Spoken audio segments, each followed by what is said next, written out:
Disapa dulu. Oke, selamat siang semuanya. Kembali lagi kita syuting. Wah, kita ngevlog. Kita ngobrol-ngobrol Ya, biar nggak gila. Ya, karena ada social distancing ya. Ya. Tapi nggak apa. Mengurangi kemesraan.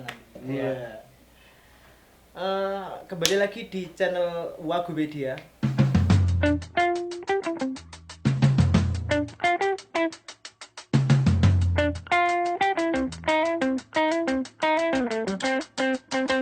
Udah kelihatan Wagu belum?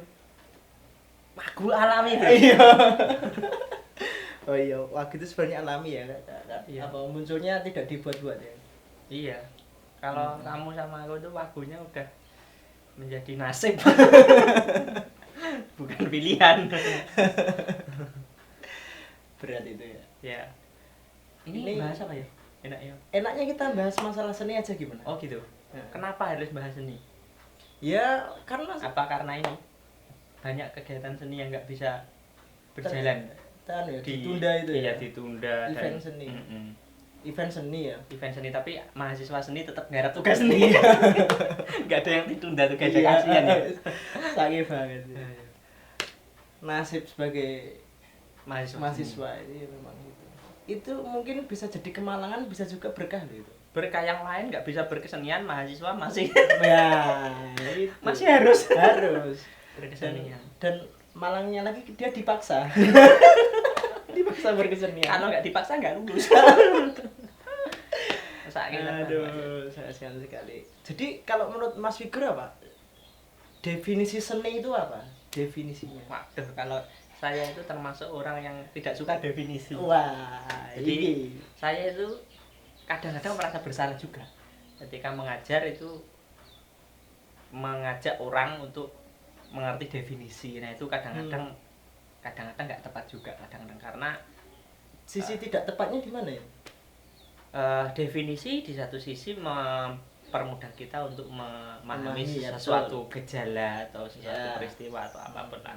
Tapi di sisi yang lain dalam kasus seni, seni itu sesuatu yang berusaha lari dari definisi itu sendiri. Dia kan berkembang terus dan dia tidak ingin menjadi baku sebetulnya. Jadi mendefinisikan seni itu sebetulnya dari sudut pandang ini justru mengkhianati spirit seni itu sendiri. Jadi biarlah seni itu lari dari definisinya dan tidak terdefinisikan.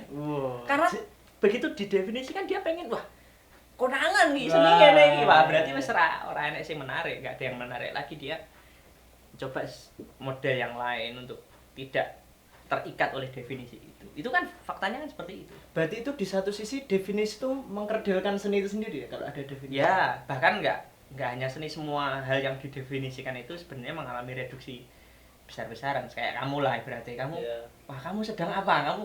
Aku sedih mas. Loh. Sedih kan cuman gitu jadi.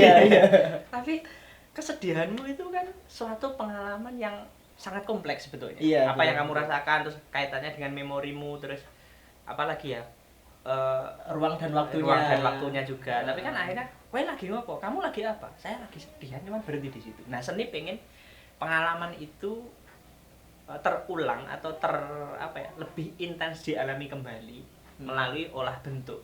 Ya salah satunya itu seni itu. Jadi bagaimana kesedihan itu diungkapkan kembali dan bisa dialami ulang secara lebih intens. Itu gejala seni salah satunya kayak gitu. Jadi definisinya ya nggak tahu. Kalau pengen belajar definisi baca buku aja. Oh iya. Karena ini kita bikin channel ini kan bukan untuk mencerahkan. Saya tuh banyak dapat untuk apa ini? Untuk meresahkan. Jadi banyak dapat chat ya. Misalnya, Mas aku butuh pencerahan. Aduh, kalau butuh pencerahan mbok keluar rumah. Nah, ada matahari kan cerah tuh. Iya. Lampunya dinyalakan gitu kan. Diskursus akademis atau perbincangan akademis itu selalu nyari ketegangan dan kontroversi kan itu. Tapi kan biasanya teori itu bersumber dari satu orang, dari pengalaman satu orang biasanya. Definisi itu loh. Ya, karena bisa itu biasanya berawal dari satu orang. Lah, mungkin kalau kita berpatok pada itu, teori pada satu orang itu, terus kita sendiri juga mungkin membuat teori sendiri. itu atau definisi iya sendiri. atau definisi sendiri gimana itu? Ya nggak apa-apa. Nggak apa. Nggak apa-apa. Jadi kan orang atau ilmuwan atau seorang mungkin filsuf lah, dia kan juga mengamati sesuatu dan berusaha mendefinisikan sesuatu ini sesuatu ini sebenarnya apa kan. Nah itu kan ya sah-sah saja, tapi kan setiap orang ilmuwan atau seorang filosof atau seorang pengamat seni itu kan juga berangkat dari satu ruang dan waktunya masing-masing gitu. Artinya di satu tempat mungkin dianggap seni, di tempat lain bukan. Itu kan repot. Jadi kalau kita belajar dari buku-buku, dari literatur lah, itu kita juga harus kritis membacanya. Kalau berarti enggak, tak minum. Berarti sebenarnya pertanyaanku apa definisi itu langsung bagian dari kewaguan itu. Wagu. Jadi nggak usah didefinisikan, itu kita amati aja gejalanya. Gejala-gejala hampir setiap hari kan seni berkembang terus. Iya, betul. Dari awalnya misalnya kalau kita seni rupa ya, kita dulu pameran di galeri, sekarang pameran di kampung, terus kita seninya dulu bikin sendiri, sekarang kolaborasi, sekarang kadang-kadang kita nyebutnya partisipatoris atau apalah, bareng-bareng bikinnya, terus nanti nggak tahu apalagi partisipatornya bisa langsung, bisa secara digital dan sebagainya. Itu kan terus-menerus mengalami perkembangan baik dari sisi konsep maupun teknis. Ya, ini berarti kita kita ambil cabang seninya, kita ambil seni rupa aja. Ya walaupun nanti akan ada contoh-contoh kayak seni yang lain mungkin biar lebih mudah dipahami mungkin, karena prinsipnya sama kok. Cuman beda medium. Seni rupa itu nek nggon keseharian ya, Mas. Iya. Piye? Bagaimana kita bisa mendeteksi gejala? Lah itu yang aku dhewe ora ngerti. Aku ini belajar seni rupa ini udah lama makin bingung. Karena seni semakin terdorong untuk keluar dari ya mungkin eksklusivitas dan sebagainya. Iya. Yang bilang ini seni atau bukan itu kan hak siapa itu. Yang punya hak untuk mengatakan ini seni atau bukan itu kan juga ada istilahnya ada hubungannya dengan ya hegemoni lah, kekuasaan dan sebagainya. Siapa yang punya otoritas untuk mengatakan ini seni yang bagus, ini seni yang kalau akademisi berhak nggak mengatakan ini seni? Ya dalam seni akademis mungkin di situ wilayahnya, tapi kan seni nggak cuman akademis gitu loh, masalahnya di situ. Apakah masyarakat yang tidak pernah dalam tanda kutip menyerap seni-seni akademis dan mereka melakukan keseniannya sendiri dengan cara-cara mereka sendiri, dengan pola-pola mereka sendiri, apakah dia bisa dikatakan wah ini nggak pas dan sebagainya? Ukurannya kan menjadi sangat relatif. Akhirnya saya menganut yang relatif itu. Jadi belajarlah untuk menikmati iki wagu iki, tapi saya coba memahami dulu dari pikiran si pelaku misalnya gitu. Ya wagu bagi kita, tapi kan bisa jadi enggak bagi orang lain. Nah itu yang sulit sebetulnya. Tapi aku menganggap mungkin kita merasa wagu tapi orang lain biasa wae. Lah itu aku kadang bingung ya. Kita sebenarnya perlu nggak sih membuat frekuensi yang sama untuk berkomunikasi? Kadang-kadang kan itu pemasaran frekuensi ya itu ya. Ya iya, tapi kalau frekuensinya selalu persis itu kan nggak ada kontroversinya gitu loh. Iya. Ya kita perlu kadang-kadang di istilahnya selenco ya. Iya. Mengsle atau melese lah itu. Ya itu perlu juga untuk berdialog kan. Biar ada konflik, ada iya dong, kayak kamu sama aku kan seolah-olah kan cocok terus kan nggak bagus juga. Iya. Nanti seolah-olah kita bikin semacam koalisi atau apa gitu kan nggak suka aku. Apa Anda merasa cocok? Enggak. Sama. Mungkin karena ketidakcocokan ini kita jadi ada dialog kan. Oh iya. Saya kadang-kadang minder saya kalau mau kesini gitu. Kenapa? Saya merasa bodoh kadang-kadang. Saya juga lebih bodoh. Saya semakin Anda tanya itu semakin kelihatan bodohnya sebenarnya. Sama kan orang yang banyak tanya kan karena tidak tahu kan. Nah masalahnya kadang aku ditanya orang lihat aku sebagai wah dosen seni pasti omongannya bener, padahal saya pengen membuktikan bahwa saya ini bisa keliru. Iya. Makanya saya nggak takut diwawancara oleh kamu atau kita di channel ini ngobrol-ngobrol, karena saya pengen orang tahu bahwa sebenarnya otoritas itu juga semu gitu. Saya juga bisa sangat keliru melihat sesuatu karena pengetahuan saya juga terbatas. Keliru banget sepertinya. Sepertinya ini banyak kritik loh, omongan kita Iya. nggak jelas. Mungkin kamu setelah sampean ngomong terus videonya saya edit, sampean lihat videonya itu loh, Aku udah nggak percaya nggak itu. percaya sama diriku sendiri. Bener ora iki? Soalnya lah kok keliru kabeh ya ngomongnya. Tapi sekarang kita coba apa yang dicari seni itu sendiri ya. Jadi seni itu kan juga sesuatu yang sangat rumit sebetulnya. Di situ ada apa ya, tren-tren pemikiran yang jadi arus utama itu juga masuk ke situ. Misalnya ada feminisme itu masuk ke seni juga. Jadi orang nggak bisa memisah-misah gitu. Ini seni atau ilmu pengetahuan atau filsafat atau ya agama. Kadang-kadang itu mereka empat bidang ini yang pokok ini bercampur-campur sebetulnya. 4 bidang itu apa aja itu? Filsafat, agama, ilmu, seni. itu kan empat bidang besar lah yang dikaji manusia atau dikembangkan manusia untuk memahami kehidupannya. Seni juga sama sebenarnya kedudukannya dengan yang lain. Tapi di masyarakat itu sering sekali orang sing sekolah seni, ngopo sekolah seni dadi apa ya? Jadi pilot. Bagaimana nggak menanggapi Nah itu kekacauan? Aku jangan pengen menyalahkan juga, tapi mungkin kita perlu apa ya, jadi mensinergikan sinergi. Bahasanya sesederhana aja. Apa ya? Ya kita perlu ngobrol lah untuk menyambungkan itu. Jadi banyak yang belum memahami seni yang padahal mereka melakukan juga setiap hari. Iya. Itu ya salah satu cara kita untuk memahami kehidupan kita sebetulnya. Kayak film lah, misalnya di film itu ada orang yang apa ya, hubungan antara dua orang lah yang jangan lah. Nah, kita itu kan jangan itu terlalu rumit contohnya. Terlalu rumit. Di film itu ada orang yang nangis. Wah, ya. Terus di shoot kayak di zoom. Itu kan kita orang nangis sih ternyata wajahnya kayak gitu ya. Raut mukanya berubah seperti itu dan matanya berkaca-kaca itu. Dalam kehidupan sehari-hari kan kita nggak ngamati orang sedetail itu, nggak seintens itu. Masuk merah mau nanya sawang nih, kamu lihatin gitu kan? Nah, seni pengen menghadirkan pengalaman keseharian itu supaya kita mereview ulang pengalaman kita. Oh, aku ini nangis berarti ya ngono ku ya. Salah satunya itu fungsinya. Salah satu. Tapi bisa jadi nggak sebenarnya kita membuat video ini terus kita nonton video ini bagian dari kesenian? Ya bisa jadi. Ternyata saya kalau ngomong tuh lompat-lompat. Dan tidak jelas. Monyet. Dan tidak jelas. Berarti selama ini saya ngajar juga nggak jelas. Wah, rusak gitu mahasiswa nih. Wah iya, makanya saya kadang-kadang prihatin.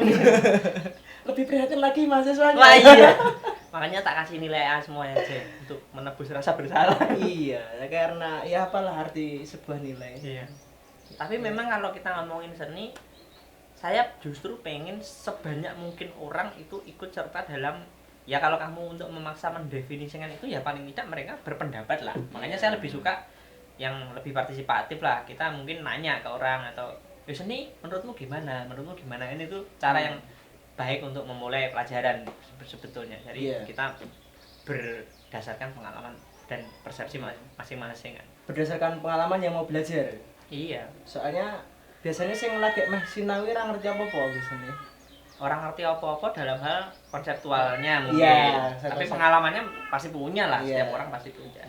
Nah, itu yang perlu kita kita perhatikan sebetulnya. Jadi ora langsung dibuatkan kerangka.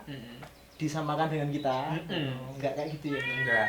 Anda kelihatan bijak nih habis minum apa? Minum sirup. Ya kecuali kalau kita belajar sejarah mungkin. Nah, sejarah kan dari awal kita sudah istilahnya mengacu pada satu urutan peristiwa tertentu yang sudah dibakukan. Nah, itu awalnya kita mesti harus tertib dulu lah, walaupun di sejarah juga banyak kritik gitu. Dimungkinkan karena sejarah juga sesuatu yang tidak kaku. Sebenarnya sejarah itu kan tafsir atas masa lalu. Jadi setiap sejarawan kan kadang punya tafsiran berbeda juga atas data yang sama itu. Dengan bahan-bahan yang mungkin hampir sama dengan beberapa perbedaan tertentu, itu udah beda tafsirnya. Jadi kayak gitulah kurang lebih. Tapi kalau berbicara mengenai seni dalam keseharian itu, kita ini perlu nggak sih kayak, karena kita cah seni rupa ya. Karena bidang kita belajarnya nih seni rupa.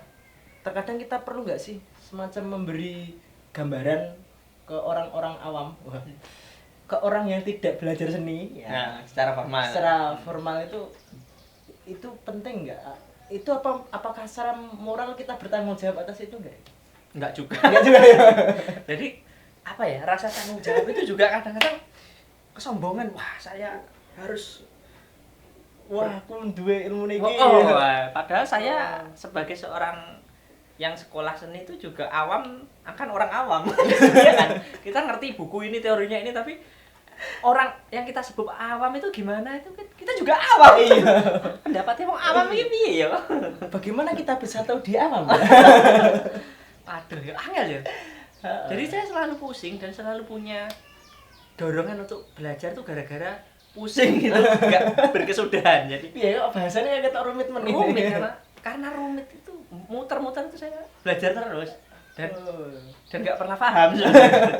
Jadi kalau saya dikatakan gagal paham juga enggak apa-apa. Kita selalu gagal paham kok. Iya memang kok. Kalau kita sudah paham ya ngapain ngobrol-ngobrol ya. Benar memang. Jadi seorang akademisi itu dikutuk untuk mengalami gagal paham secara kontinu. Iya, tapi dengan mengatakan gagal paham itu artinya sudah pernah mencoba memahami. Udah pernah mencoba. Iya, tapi kalau aku nggak pernah memahami berarti harus Anda gagal untuk menjadi gagal. Saya ini gagal aja belum. Jadi ya sangat lebih kasihan nih. Kadang keminderan saya tuh di situ loh, letaknya tuh di situ. Iya. Nah, ini ada satu hal yang mungkin agak penting dipahami. Penting pernah dipahami. Apa? Ada stereotip lah. Kita mungkin pengen stereotipnya itu orang kalau seperti yang sering dibilang orang itu kan, wah wong seni wah dadi apa? Wong seni wah isone nggur berkarya nglamun untuk inspirasi nggawe karya apik. Nah, itu keliru sebetulnya. Kalau orang tahu dunia seni yang dilakukan oleh para seniman, oleh orang-orang yang belajar seni itu nggak kayak gitu sebetulnya. Sebenarnya gimana itu? Kita juga di situ ada proses berpikirnya yang butuh data, butuh reference, butuh ditata, dipikirkan kayak gitu. Kan orang taunya kan, wah, boleh inspirasi toh, Bro. Padahal mikir toh. Nah, itu nggak pernah disebut berpikir. Jadi orang seni itu jarang dianggap bisa mikir. Lagi boleh inspirasi, semi padahal lagi mikir. Yo ketok wae kan udah terus mikir kan. Iya. Itu stereotipnya seperti itu, dan mungkin diamini juga oleh banyak orang seni yang wah sih aku golek inspirasi sih, padahal mencari inspirasi itu pasti pasti harus dilakukan dalam sebuah proses untuk menghasilkan satu karya apapun. Iya, gitu. betul. Itu yang terkadang orang itu cuma melihat produknya saja. Dia tanpa melihat apa sebelum ada produk ini.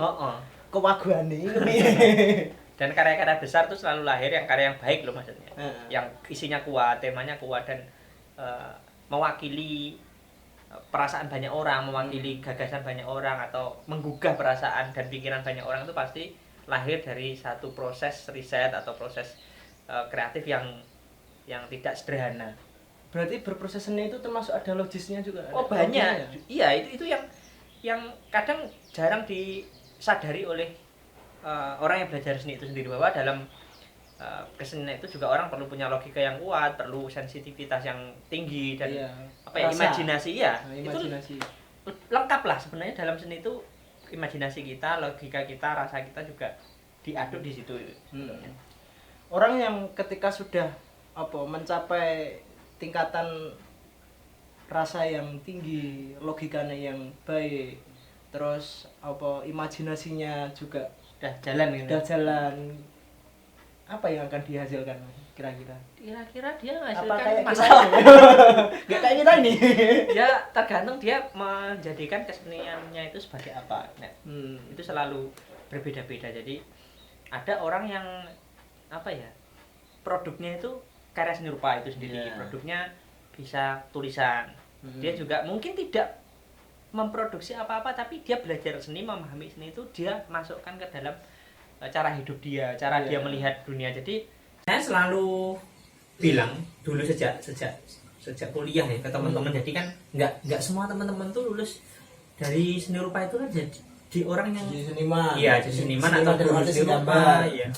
Bisa jadi apapun, tapi saya risih dengan istilah wah ilmuku sia-sia ya lah. Nah, itu yang Sing agak wagu sebetulnya. iya, berarti dia merasa gagal apa Dia gimana? merasa tidak bermanfaat. ilmunya karena kegagalannya dia tidak bisa mengkonversi pengetahuan keseniannya pada hal yang lain. Misalnya dia jadi apa ya? Misalnya Itu apakah artinya dia kehilangan inisiatif ya? bisa jadi artinya inisiatif untuk ya itu tadi menerapkan ilmunya itu pada apapun yang dia lakukan saat itu. Misalnya dia jadi seorang builder mobil misalnya. Wah, dia seni rupa wah catnya warnanya apa ini atau bentuknya gimana itu baiknya dipelajari juga. Dia hal apapun lah dia jadi pengusaha kuliner pasti aspek visual di situ juga berperan dalam promosi dan sebagainya. Pasti dalam kehidupan sehari-hari jangankan kok itu kita nggak bisa lepas dari sesuatu yang dalam tanda kutip nyeni. Kita pilih sandal, pilih baju aja kan punya pertimbangan gitu loh. Betul. Kayak gitu. Sebenarnya itu sangat mempengaruhi ya. Tapi gini, sempat ada apa ya ungkapan bahwa apa berkesenian itu ya gambar. Iya. Berkesenian itu kayak pameran. Apakah itu pengkerdilan apa memang pada faktanya seperti itu?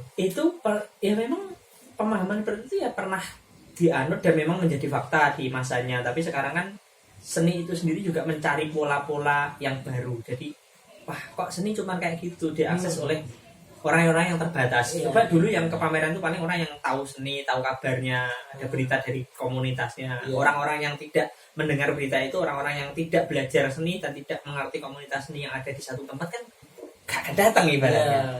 Nah sekarang kan orang dari dalam seni sendiri juga gelisah untuk wah bagaimana ya supaya seni ini lebih egaliter, menjadi milik semua orang. Itu kan terus ada kolaborasi dan sebagainya dengan masyarakat dan gagasan-gagasannya juga tidak dikuasai oleh si seniman tapi juga merupakan gagasan dari masyarakat supaya itu menjadi milik bersama akhirnya. Seperti itu. Kayak TV itu ya, milik kita bersama. Kayak gitu. Ya sekarang arah ke situ kan semakin kuat. Jadi saya termasuk orang yang bersyukur juga karena dengan cara seperti itu kita juga lebih punya banyak teman untuk membicarakan sesuatu kan, untuk melakukan sesuatu. Jadi tidak melulu didominasi oleh orang-orang yang profesional atau akademisi. Masyarakat kan juga berhak untuk mengikuti atau ikut dalam diskursus itu gitu. Kok tiba-tiba obrolan kita jadi serius banget ya?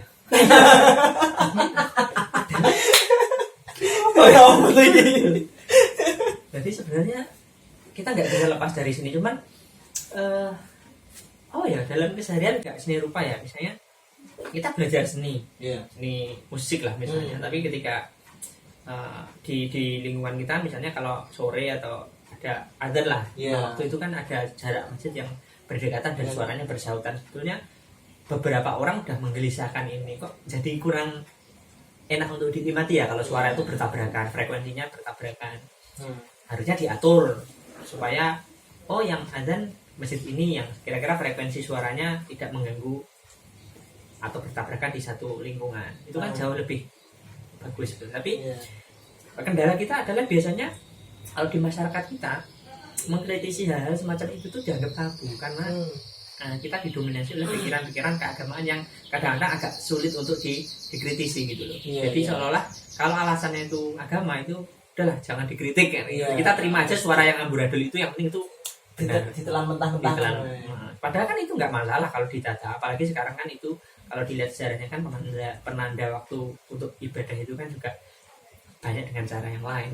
Kita udah punya alarm, punya jam dan sebagainya yang setiap orang punya. Jadi kita udah tahu lah itu masuk waktunya. Nah itu belum ada regulasi yang tegas mengatur hal-hal yang sebenarnya lebih dicondongkan pada keindahan gitu loh. Itu tugas siapa sih mengatur itu? Tugas regulatornya ya regulator kompor gas. Regulatornya ya pemerintah. Ada melalui rekomendasi mungkin MUI atau apalah. Tapi perlu edukasi lah ke masyarakat kita. Termasuk kalau seni rupa ya iklan dan sebagainya itu kan kalau nggak ditata kan kacau semua di jalanan kita kan juga seperti terlalu kacau gitu loh. Nggak jadi menyakiti mata kita itu. Karena sebenarnya itu barang bagus tapi karena displaynya kurang tepat, lokasinya kurang nyaman, Jadi kayak sampah. Iya. Kayak kita ini sebenarnya kalau kita nggak ada ini. Tapi gara-gara kita ngedidik jadi ganjil pandangan. Kayak sampah berarti. Sebenarnya mungkin nanti kita lanjutkan aja soal seni ini, mungkin nggak cukup satu seri ini. Kita mungkin nanti lebih masuk ke yang detail-detail lah. Kalau sekarang kayaknya kita berbingung-bingung dulu, karena sekali lagi kalau kamu tanya definisi seni itu apa, saya nggak akan jawab. Iya. Karena ada berapa kepala di dunia ini mungkin definisi seni juga sebanyak itu. Aku tahu kalau sampean nggak mau menjawab itu karena sampean benar-benar tahu, sehingga aku nggak pengen menyesatkan masyarakat. Tapi kalau aku beda, saya tidak menjawab itu karena saya benar-benar tidak tahu. Aku jadi nggak tahu. Lebih tepatnya tahu tapi bingung sih bener sih nanti gitu. Ya mungkin nggak ada yang bener juga. Iya. Karena kebenarannya terus diuji ya. Kebenaran terus diuji. Jadi saya pikir lebih baik masyarakat itu mencoba mendefinisikan, kalau memang dia pengen mendefinisikan ya pengalaman sendiri dirumuskan gitu. Dirumuskan untuk dirinya sendiri. Ya pertama-tama untuk dirinya sendiri. Terus kalau ketemu orang lain ya coba diobrolkan gitu. Wah, nek aku ini, nek kowe piye? Nah, dari situ sebenarnya kita berkembang. Saya kira kok ya memang sekarang nggak ada cara lain ya untuk mengembangkan ya seni itu sendiri selain melibatkan sebanyak mungkin partisipan lah dalam berpikir dan apa ya mengkonsep itulah seni itu apa seni. Kalau bentar nanti kan malam minggu. Nah ini kan kita syutingnya hari Sabtu. Nanti malam minggu. Ada nggak seni untuk menghadapi malam minggu? Seni melatih. Seni menyendiri. Ya kan macam-macam toh. Seni apa? Seni menyendiri. Iya. Seni memasak. Seni memimpin. Loh, kan banyak banget. Seni menjadi jomblo. Iya. Loh, kok seni kok jadi istilahnya kayak Kok jadi universal gitu ya? Iya, lah sekarang malah banyak dipakai istilah seni itu untuk hampir semua bidang. Seni menjadi pemimpin, seni menjadi pengusaha, seni menjadi ya toh, seni kemampuan tata boga, seni memasak, seni menjadi orang yang biasa aja. Seni menjadi orang biasa aja. Nah itu yang kita galakkan. Karena biasa adalah puncak. Iya. Betul. Jadi ngomong nyamang segala sesuatu biasa ini kita ilmunya tinggi banget. Kang gumun. Iya, gumunan. Karena ini ya hampir sih tapi biasa. Wah, liane nonton pemandangan indah, subhanallah. Karena kita udah sering lihat, kita udah sering mengapresiasi. Kayak setiap pagi kan matahari terbit dan memberi kita kehidupan dan sebagainya kan. Itu sebenarnya sesuatu yang dahsyat kan, termasuk betul. udara yang kita hirup itu. Tanpa itu kita kan mati semua. Tapi karena begitu biasa ya, kita nggak pernah mengapresiasi itu secara berlebihan. Jadi biasa aja. Berarti sesuatu yang kita anggap biasa bisa jadi itu adalah hal yang paling luar biasa. Iya. Saya juga pernah berpikiran kayak gitu. Ya kenapa kamu nggak cerita tadi? Iya, karena saya bingung. Hampir bingung. Jadi seni itu selalu ada di sekitar kita, tinggal kita pengen memilih ya seperti apa sebenarnya. Orang masyarakat umum juga yang nggak pernah belajar seni juga nggak perlu minder sebetulnya. Saya pengen berkreasi, saya pengen membuat sesuatu yang beda. Ya nggak apa-apa, dicoba aja kan. Dari coba-mencoba itu akan ada pengalaman. Iya. Yang baru buat dirinya sendiri yang pertama-tama, nggak usah ngurusin orang lain dulu. Iya, berarti kita sebenarnya itu menitik beratkan kepada sebelum ada definisi itu ya. Iya, itu semua itulah kewaguan itu ya. Oh. Dan itulah kita. Itulah kita. Pengalaman personal. Iya, pengalaman personal. Seni sangat menghargai pengalaman personal. Iya. Gitu, bro. Sangat serius sekali kita. Serius banget loh hari ini. Iya. Karena mungkin kita udah lama terlalu hidupnya terlalu apa ya, cengengesan. Iya. Jadi mungkin serius ya. Serius banget. Kadang orang yang cengengesan sangat serius loh, Mas. Serius apa? Serius untuk cengengesan. Jadi serius untuk cengengesan itu loh. Jadi aku ki sampai sekarang juga masih mencari sebenarnya. Seni itu apa? Ya udahlah. Saya juga nggak berharap ketemu definisinya, nggak penting itu. Yang penting kita terus menikmati ya. Terus menikmati. Ya wes. Berproses terus yang penting. Teman-teman mahasiswa aku juga harus terus garap tugas. Iya. Berproses aja. Berproses ya. Oh iya, mulai ngaco ya. Tapi memang seni yang baik itu selalu ngaco. Karena selalu menggelitik, wong sing ngaco iki biasanya menggelitik kan, wong kreatif iki sing ngaco-ngaco malah kreatif biasanya. Iya. Ya awake dhewe iki.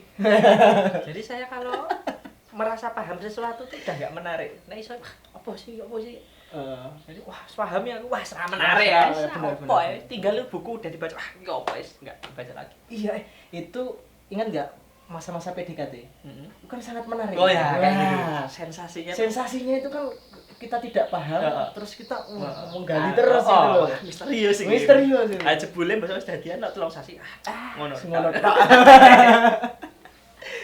sebenarnya Wagupedia itu letaknya di situ ya. Jadi kalau ikut apa sesi-sesinya Wagupedia itu nggak akan mencapai garis finish. Iya akan terus berproses. Keringetan. Karena keringetan adalah kunci. Iya. Ini nggak ada kesimpulannya ya? Nggak ada. Kunci adalah kunci. Kalau kamu masak sayur bening kan pakai kunci. Biar seger. Kamu tahu kunci nggak? Ya, kayak jahe itu. Oh. Itu kunci adalah kunci. Core of the core. Oh, core of the core. Kuncinya masak sayur bening itu adalah kunci.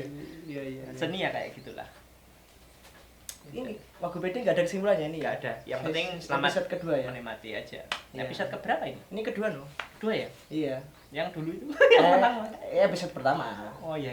Oh ketiga deh. Ketiga makanya ketiga. uji ingatanmu itu loh. Iya. Saya tuh sebenarnya menguji juga ingatan. Ternyata kita saling menguji. Berarti ketiga ya? Iya, berarti kita tetap ya ini. Tetap terus menguji. Iya, jadi kesimpulannya seni adalah embuh. Yes. Udah gitu aja. Episode ketiga kesimpulannya seni adalah embuh. Oke, lumayan. Terus berproses. Siap. Wagupedia. Biasa wae. Iya. Biasa wae tapi kok ngene ya.